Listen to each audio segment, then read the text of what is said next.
नमस्कार दोस्तों। मेरा नाम है राहुल और आप देख रहे हैं द विजन डेवलपमेंट एकेडमी का द चैट जीपीटी शो। और इस चैट जीपीटी शो के अंदर हम चर्चा करने वाले हैं चैट जीपीटी के अंडरस्टैंडिंग के बारे में, यानी कि चैट जीपीटी किसी भी कॉन्टेक्स्ट को किस तरीके से समझता है, वो सारी बातें हम आज सीखने वाले हैं। यानी कि चैट जीपीटी की समझ को समझने वाले हैं कि कैसे वो काम करता है। देखिए, जब भी यूजर कोई भी डेटा इनपुट करता है चैट जीपीटी के अंदर, तो वो उसको क्या करता है, एनालिसिस करता है, फिर उसको इंटरप्रेट करता है, समझने की कोशिश करता है कि इस डेटा का क्या क्या मीनिंग हो सकता है। यानी कि सबसे पहले उसको कंपाइल करेगा, डेटाबेस से मैच करने की कोशिश करेगा, इसका एक पर्टिकुलर क्या रिजल्ट हो सकता है। फिर उसके बेसिस पर रीअसेंबल करता है, डेटा को करेक्ट करता है, फिर उसको देखता है कि किस थीम के ऊपर डेटा ये बेस्ड है, और फिर उसके बेसिस पे कंक्लूड करके एक बेटर रिजल्ट्स देता है।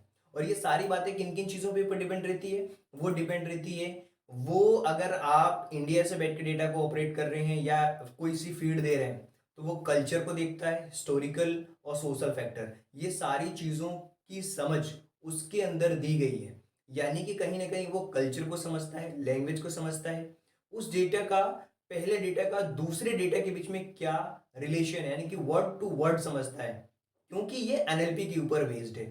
ये रोल्स, रिचुअल्स, कम्युनिकेशंस, मैनर्स, किस तरीके का थॉट है, वैल्यू, वो सारी चीजें उसको प्रैक्टिस करके दी गई है। और ये सारे फैक्टर इंपॉर्टेंट रोल प्ले करते हैं, चाहे हम कल्चरल की बात कर लें, हिस्टोरिकल की बात कर लें, सोशल फैक्टर की बात कर लें। यानी कि अगर आप इंडिया में रह करके कश्मीर इशू के ऊपर बात करेंगे या उससे कोई क्वेश्चंस पूछेंगे, तो कहीं ना कहीं ये इंडिया के परिप्रेक्ष्य में वो आंसर दे सकता है, या ये भी बता सकता है ये मामला डिस्प्यूटेड है, या जो भी चीजें हैं वो उसके बेसिस पर रिजल्ट देगा। क्यों? क्योंकि इसको ट्रेन करते समय इन सारी चीजों का ध्यान रखा गया है। यानी कि इसकी जो समझ है, उसकी समझ को और अच्छा करने के लिए कहीं ना कहीं इन सारे फैक्टर्स को ध्यान रखा गया है। और भी कुछ चीजें हैं जिसके बेसिस पे चीजों को समझता है। टेक्स्ट का समराइजेशन इसको दिया जाता है कि वो चीजों को समराइज करता है, यानी कि किसी टॉपिक के ऊपर ये देखता है कि इसमें से जो वैल्यू है वो क्या है।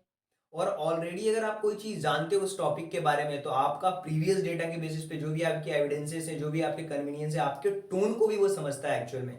टेक्स्ट को समराइज भी करता है, टेक्स्ट समराइजेशन भी इसकी टेक्निक्स हैं। इसके साथ साथ में पर्पस आपका क्या है, यानी कि कोई भी क्वेश्चन पूछा है तो आपका पर्पस क्या है, पर्पस को जानने की कोशिश करता है। अगर वो नहीं जान पाता पर्पस, तो आपसे क्वेश्चन पूछता है कि आप और एक्सप्लोर करो कि आप क्या जानना चाहते हो, किस तरीके से आप आंसर जानना चाहते हो। कभी आप चैट जीपीटी से बात करके देखना, आप समझ जाओगे कि किस तरीके से वो अपनी समझ को और बढ़ाते जा रहे हैं। और आपने देखा होगा कि बहुत सारे लोग जो रिसर्च कर रहे हैं एआई के ऊपर, बड़े बड़े रिसर्चर्स ने ये बोलना चालू कर दिया कि इनको ज़्यादा ट्रेन न किया जाए, नहीं तो वो इंसानों के ऊपर हावी भी हो सकते हैं। वो दिन दूर नहीं, क्योंकि इंसान अपनी पूरी समझ एआई को देना चाह रहा है। जब एआई इंसानों से भी ज़्यादा उसके अंदर इमोशंस होने लगेंगे, हर एक फैक्टर्स को चेकआउट करने करने लगेगा, क्रॉस चेक करने लगेगा, तो कहीं ना कहीं प्रॉब्लम आगे और बढ़ने वाली है। टोन की बात करते हैं, यानी कि वो लैंग्वेज के टोन को भी समझता है कि किस तरीके का आपने सेंटेंस फ्रेम किया है। जैसे मान लीजिए कि आपने कोई पॉइंट्स आपने लिख दिए हैं और आपने लिख दिया एड मोर पॉइंट्स, तो वो टोन को समझ जाता है कि अच्छा, इसी पॉइंट्स में और पॉइंट्स आपको ऐड करना है। आप कभी करके देखना, 10 पॉइंट्स आप किसी टॉपिक से ऊपर बोलना और उसको टाइप करके फीड करके देना, फिर वो जो आंसर आएंगे आप उसमें लिखना एड 5 more points या एड सम मोर पॉइंट्स। वो आपको कुछ और पॉइंट्स उसी पॉइंट्स में ऐड करके देगा। तो ये टोन को भी समझता है, आप किस तरीके की टोन का इस्तेमाल कर रहे हैं। तो कहीं ना कहीं इन सारे फैक्टर्स के बेसिस पे चैट जीपीटी की जो अंडरस्टैंडिंग है ना, वो डेवलप होती है, जो कि बहुत ही पावरफुल है।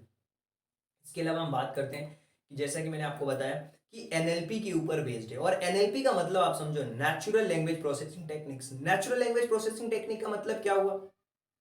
नेचुरल लैंग्वेज प्रोसेसिंग टेक्निक का मतलब होता है ना, कि जैसे कि एक छोटा सा बच्चा होता है ना, जब वो क्लास में जाता है तो उसको ABCD सिखाई जाती है। ए फॉर एप्पल सिखाया जाता है, अ से अनार सिखाया जाता है, 1 2 सिखाया जाता है। यानी कि उसकी नेचुरल प्रोसेसिंग होती है। यही तो नेचुरल प्रोसेसिंग है ना, कि उसको बेसिक से स्टार्ट किया जाता है। जब वो सेकंड थर्ड क्लास में आता है तो उसको कहीं ना कहीं चीज़ों को पढ़ना समझ आ जाता है कि अच्छा, NATURAL मिलकर के नेचुरल होता है। वो मीनिंग को समझने लगता है, लैंग्वेज का मतलब समझेगा, वो हर एक वर्ड्स की मीनिंग को फाइंड आउट करना स्टार्ट कर देता है। यानी कि जो उसकी प्रोसेसिंग हुई है वो नेचुरल तरीके से हुई है। तो एआई को भी कहीं ना कहीं एनएलपी के ऊपर बेस्ड ट्रेनिंग दी गई है। वो सेंटिमेंट्स को समझता है, इंफॉर्मेशन को समझता है, क्वेश्चनिंग भी करता है, और मशीन्स ट्रांसलेशंस भी कर सकता है, इंफॉर्मेशंस को रिट्रीव भी कर सकता है, कोई भी चीज़ चाहिए डेटा में से उसको भी निकाल करके दे सकता है। तो ये है बहुत ही पावरफुल टूल एनएलपी के ऊपर बेस्ड। और आई होप कि जो भी मैंने आपको चीज़ें बताई है, किस तरीके से इसकी अंडरस्टैंडिंग डेवलप हो रही है एआई की, चैट जीपीटी की, वो सारी बातें आप लोगों को बहुत अच्छी तरीके से समझ आई होगी। अगर आपको फिर भी लगता है कि कोई डाउट है या किसी भी तरह की कोई भी समस्या है, कमेंट बॉक्स में क्वेश्चन जरूर पूछिएगा। So thank you so much and thanks for giving your precious time at the last. God bless you. Thank you so much.